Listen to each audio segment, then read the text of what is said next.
guys, it's Janet Wakeland with RemarkablyCreated.com.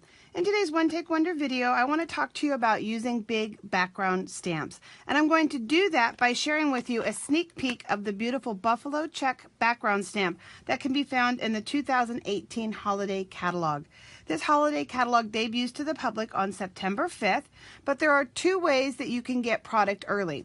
If you're a current demonstrator, you can place a pre-order throughout the month of August. If you are not a current demonstrator, you can join Stampin' Up! During this month, and you can select $125 in this catalog for just $99 in your starter kit. It is an amazing catalog filled with lots of good stuff that I know is starting to populate your videos and Facebook feeds and blogs and things that you start to follow. So it's a great catalog.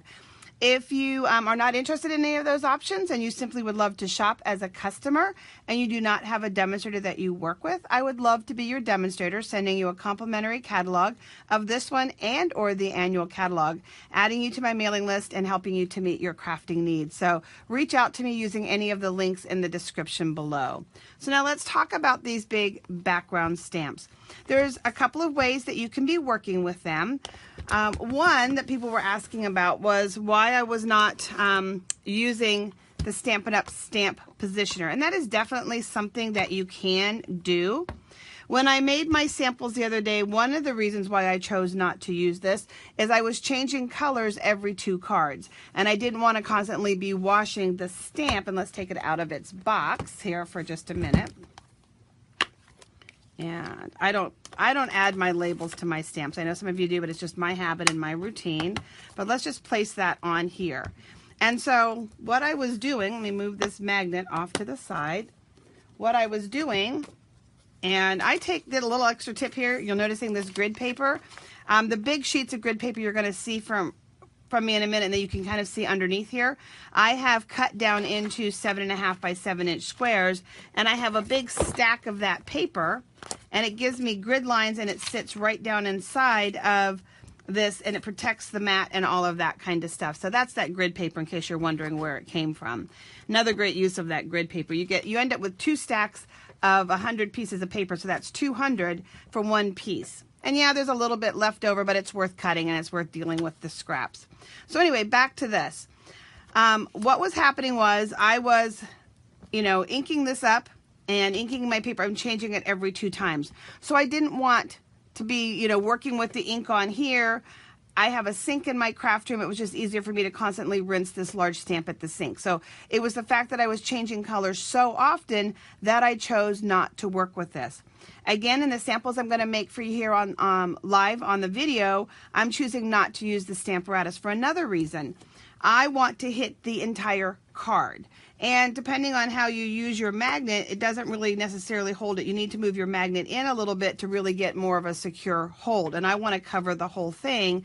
So again, at this time, working with the Stamparatus is just not going to accomplish what I want to accomplish. It's an amazing, precise, placement tool. It's great to work with, but it's not meeting the needs that I have. So I'm going to show you how I work with the big background stamps when I'm wanting to coat the entire piece of paper. So let's set this aside and put it back in its little box.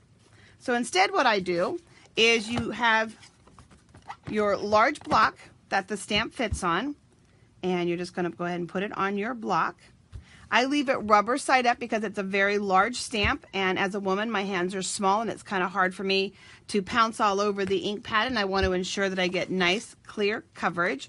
And so in this case I want to be working with black because somebody asked me about what this stamp looks like stamped on with black on colored cardstock. So I'm going to meet that request and we're going to find out together. I've not tried it, so we're going to find out together what that looks like.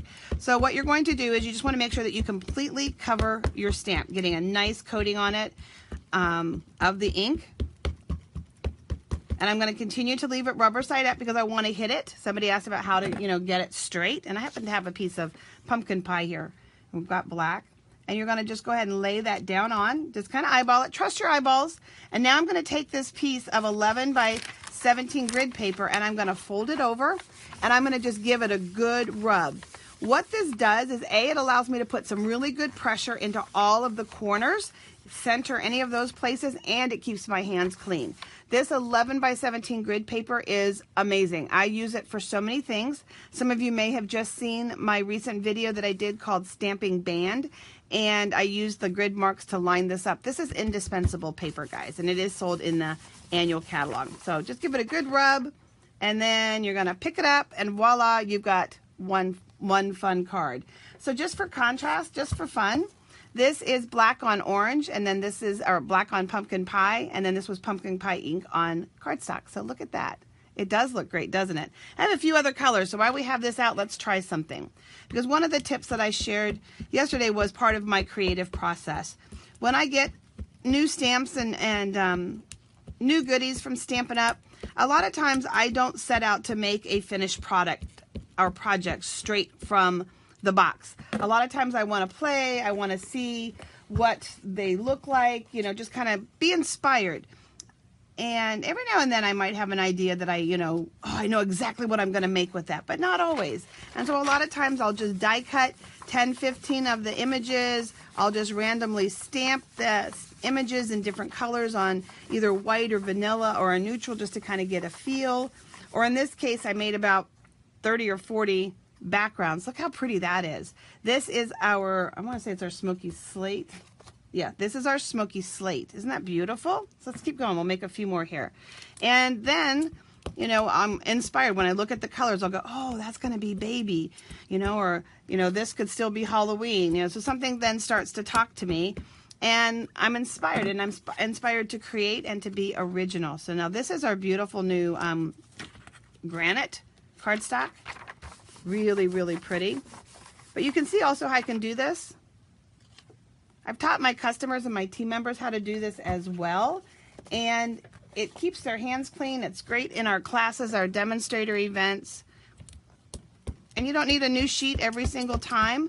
When I hold events here for my customers, what I do is I set up a background stamp station and I teach them how to do exactly what I'm doing. And then they come to the station and they go ahead and they make their background on the project, and then they go back, sit down and finish it. But I set up a station and it works really well. It keeps everybody's hands clean. You're not flipping a big stamp up and down, and it works great. So look at that, guys. Oh my goodness gracious. Isn't that gorgeous? Oh, I love that. This is our cherry cobbler. How much fun is that? Let's see if we can find one of our greens to work with here and see what that looks like.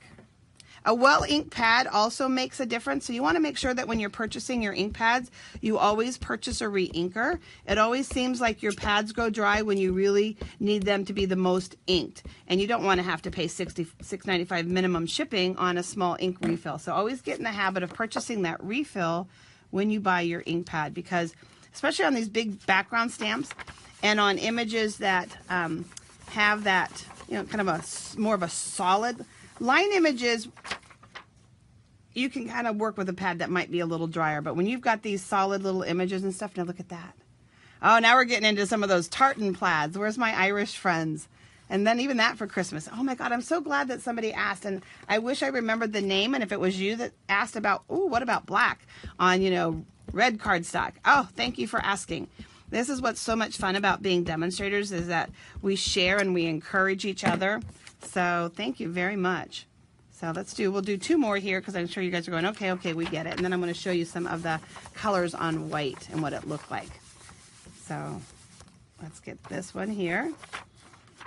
This was on navy. I just wanted to try some of our deeper colors.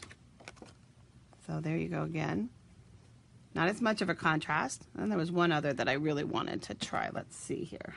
Well, two more. So you're going to hang in with me for two more colors. I want to try soft suede, and then I really wanted to try mango medley, because it's a little brighter than our pumpkin pie, and it's a color that can easily be very springy and for florals, but I'm thinking it's also going to be a really fun one for Halloween. I'm thinking, you know, memento black, mango medley, and gorgeous grape is a fun alternative Halloween color. And I have been seeing grape used more, and some of our designer papers for Halloween also have grape in them. So I've kind of got that going on in my head right now. So there's your soft suede again. Look how much fun that is. Doesn't that feel like a little bit of a Northwoods cabin?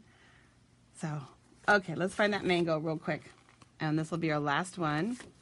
And of course we can do real red and all those. And check back, because I am going to sit here and I'm going to continue trying out a whole bunch of colors like I did yesterday and creating a stack so that later on this evening I can simply just sit and play both with annual catalog stamps and some holiday catalog stamps. So you'll see some finished samples using these. Let's just do one more. And I'm thinking that we have this new U-pick tool, pickup tool, and I'm sitting here thinking as I'm working just to flick this off that either the paper piercing tool or that new U-pick tool, also if you're also worried about that little extra corner. But there's your mango. Look how fun and bright that is. Let me pull the pumpkin back in here for just a second. So again, guys, this grid paper, absolutely wonderfully amazing. So now let's look at some of the ones that I did on Whisper White yesterday. And again, you can see I just play, and it's pretty in every color. But you've got your basic black, so you can see that contrast. And then I'm anxious, I just used, black here. This one I used all colors of different ink. So I'm actually also going to go out and play with like navy ink on like your balmy blue. So playing with those kinds of plaids too and mixing and matching them. So I think that'll be a whole lot of fun. In addition, you could make rainbow stripes. You could actually, instead of using an ink pad, you could use a marker to color all of these. But you've got your balmy blue, your petal pink, our mossy meadow, our rich razzleberry. There's your pumpkin pie. We've got our shaded spruce, blackberry, that one, blackberry bliss. We've got your granny apple green, lovely lipstick, flirty flamingo. You've got your blueberry bushel, the grapefruit grove. Here you've got your granite. This is shaded spruce. I'm sorry, I got that one wrong. That's your shaded spruce. Your soft suede. I mean, just these fun colors. Here's your coastal cabana and your mango, your poppy parade. And just to show you, somebody asked about, how it stamps even. This isn't a stamp issue. This was a pressure image, and not me, not me either not getting ink on here or rubbing it well in that area. So that's not a stamp image. The stamp itself with a well inked stamp has just beautiful outcomes. So I hope you're excited about what, at least this stamp, but there's a lot. That's a seafoam. There you go. So lots and lots of fun stuff. And then the ones that we just made out of black. And then again, that finished project. So just a little teaser for you. This sweet little witch was actually die cut with the framelit. There's a sheet of paper that has all these cute little witches on it, and at least 3 of them fit the framelit. There's a stamped image that looks just like this as well too. But I didn't want to color. I just wanted to have fun. So this is a Halloween invitation. So guys, don't forget to use any of the links below, whether you'd like to join my team and take advantage of getting $125 in product for just $99 with free shipping, whether you'd simply like to request a catalog, or come follow me over on Facebook. I do a lot of fun Facebook Live videos, and I would love to help meet your crafting and creating needs. So thanks, guys.